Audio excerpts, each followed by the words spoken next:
पहले हसीपुर नाम के राज्य में बलदेव नाम के राजा का शासन था। उसका एक प्रेम नाम का दास था। प्रेम बहुत ही ईमानदार और नेक दिल था। वे राजा की बहुत सेवा करता था। राजा भी प्रेम पर बहुत भरोसा करते थे।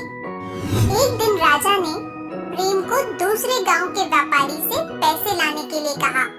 प्रेम, तुम मेरे सबसे प्रिय सेवक हो, इसलिए मैं धन लाने का कार्य तुम्हें सौंपता हूँ। ठीक है महाराज, आप बेफिक्र रहिए, मैं ये कार्य पूरी ईमानदारी से करूँगा। ऐसा कहकर प्रेम वहाँ से चला जाता है। उसी सभा में विदूषक नाम का एक सिपाही ये सारी बातें सुन लेता है और अपने मित्रों के साथ उस धन को लूटने की योजना बनाता है और अपने मित्रों से कहता है, कल रात ही वो प्रेम सारा धन लेकर गांव की तरफ लौटेगा, तभी हम उसको पकड़कर सारा धन लूट लेंगे और महाराज इसकी सजा सिर्फ प्रेम को ही देंगे। अब देखते हैं कैसे वो प्रेम महाराज का प्रिय बनकर रहता है। हा हा हा हा हा। अगली रात विदूषक अपने मित्रों के साथ उस रास्ते पर छुप जाता है और फिर वे प्रेम के आने का इंतजार करने लगते हैं। प्रेम के आते ही वे उसको धर दबोचते हैं। गुद्दी पकड़ के सर झुका दो इसका और ये थैला इससे छीन लो। तभी उसका एक मित्र प्रेम से उसका थैला छीन लेता है और जैसे ही वो उस थैले को खोलता है तो वो थैला खाली होता है। अरे विदूषक भाई, ये थैला तो खाली है। लगता है तुमने गलत सुन लिया। अब निकलो यहाँ से जल्दी, अब ये प्रेम हमारे किसी काम का नहीं। उसके इतना कहते ही वे सारे वहाँ से जल्दी से भाग जाते हैं और प्रेम बेचारा उठकर कहता है, अच्छा विदूषक बेटा, तो ये तुम्हारा काम था। कल सुबह ही महाराज को सब बताना पड़ेगा। अगली सुबह प्रेम सभा में महाराज को सारी घटना बताता है। महाराज उसी समय अपने सिपाहियों से कहते हैं, सिपाहियों, जल्दी से जाकर उस विदूषक को हिरासत में ले लो और उसे काल कोठरी में डाल दो। महाराज की बात सुनते ही सिपाही विदूषक को पकड़कर काल कोठरी में डाल देते हैं और फिर वे प्रेम से कहते हैं, परंतु प्रेम, तुमने ये तो बताया ही नहीं कि आखिर धन गया कहाँ?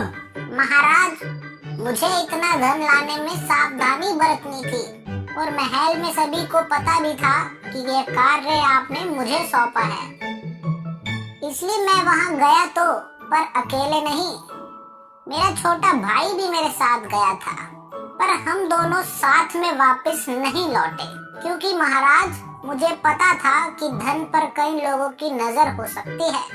प्रेम के इतना कहते ही उसका छोटा भाई प्रीतम सारा धन लेकर वहाँ पहुँच जाता है और उसको देखकर प्रेम कहता है, लीजिए महाराज, ये रहा आपका सारा धन। वाह, मैं तुम्हारी इस बुद्धिमानी से बहुत प्रसन्न हुआ। मांगो क्या चाहिए तुम्हें, वही मिलेगा तुम्हें आज। धन्यवाद महाराज, पर मुझे आपसे कुछ नहीं चाहिए। आप जो प्यार से देंगे मैं वही रख लूंगा। तो ठीक है, आज से तुम मेरे गुलाम नहीं हो। अब तुम अपनी जिंदगी अपनी मर्जी से जी सकते हो। पर महाराज, मैं कमाऊंगा कैसे? ये सुनकर महाराज सोच कर बोलते हैं, तो ये समस्या है। चलो तुम्हारी ये समस्या भी दूर कर देता हूँ। इस धन में से आधा धन तुम रख लो और समुद्र के दूसरे किनारे पर जो गांव है वहाँ जाकर तुम व्यापार शुरू कर लेना। अब खुश हो तुम? ये सुनते ही प्रेम की आंखों में आंसू आ जाते हैं। वे खुशी से बोलता है, मुझे तो यकीन ही नहीं हो रहा महाराज। महाराज की जय हो, महाराज की जय हो। महाराज, आप बहुत अच्छे हैं, मैं आपको कभी नहीं भूल सकता महाराज। ऐसा कहकर प्रेम वहाँ से चला जाता है। प्रेम समुद्र में अपनी नाव पर जा रहा होता है, लेकिन वह रास्ता भटक जाता है। अरे, ये कहाँ आ गया मैं? अब उस किनारे कैसे पहुँचूंगा? तभी मौसम खराब होने लगता है। प्रेम की खो देती है और डूब जाती है। तूफान शांत होने के बाद वह एक किनारे पर जा पहुंचता है। प्रेम अपना सारा धन उस तूफान में खो देता है। ये मैं कहाँ पहुँच गया और मेरा तो सारा धन भी तूफान में बह गया। ऐसा कहकर वह चलने लगता है। तभी थोड़ी ही दूर चलने के बाद उसे एक बहुत बड़ा महल दिखाई देता है, जिसे देखकर वह कहता है, अरे इतना बड़ा महल जरूर किसी बड़े राजा का लगता है, पर इससे पहले कोई मुझे देख ले मैं यहाँ से फटाफट निकल लेता हूँ। उसके ऐसा कहते ही एक सिपाहियों की टोली उसी की तरफ आने लगती है। ये क्या?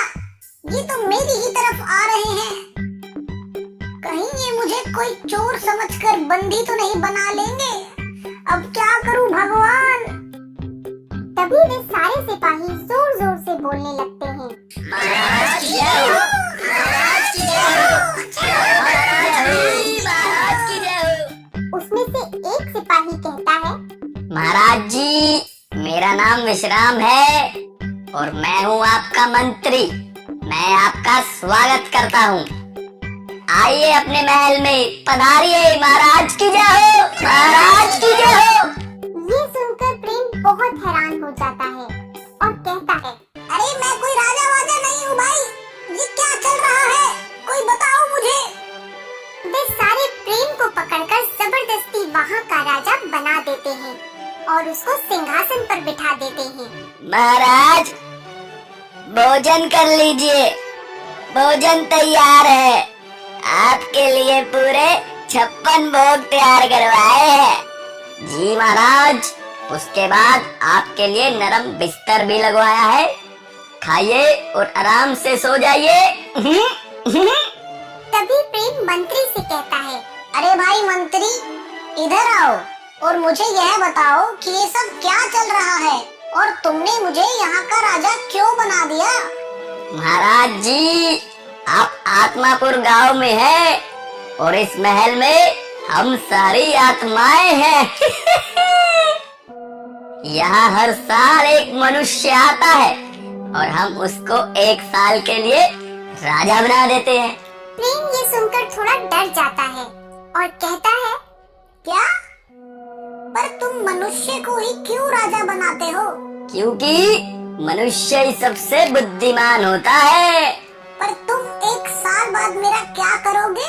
महाराज जी, हम 1 साल पूरा होने पर आपको रेगिस्तान में छोड़ आएंगे और वो भी बिना किसी सुख सुविधा के। और वहाँ तो पानी भी नसीब नहीं होता। प्रेम ये सब सुनकर डर जाता है और परेशान रहने लगता है। वे सोचता है कि अब मैं 1 साल बाद क्या करूँगा। तभी उसके दिमाग में एक योजना आती है।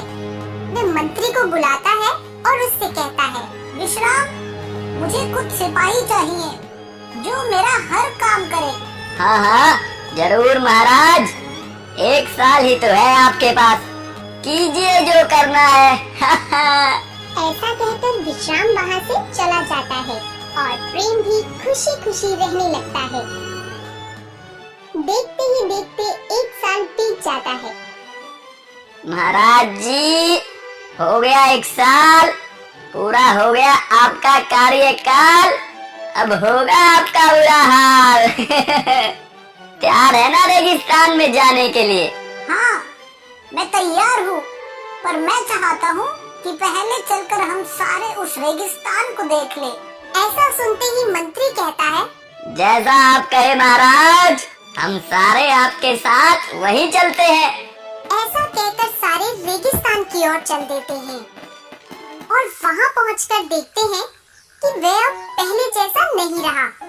वहाँ बहुत ही सुंदर घर बने हुए हैं, पेड़ पौधे और फूल भी खिल गए हैं और वहाँ एक तालाब भी है जिसके आसपास लोग भी रहने लगे हैं। ये देखकर सारे बहुत हैरान रह जाते हैं और वे प्रेम से कहते हैं, अरे ये सब कब हुआ?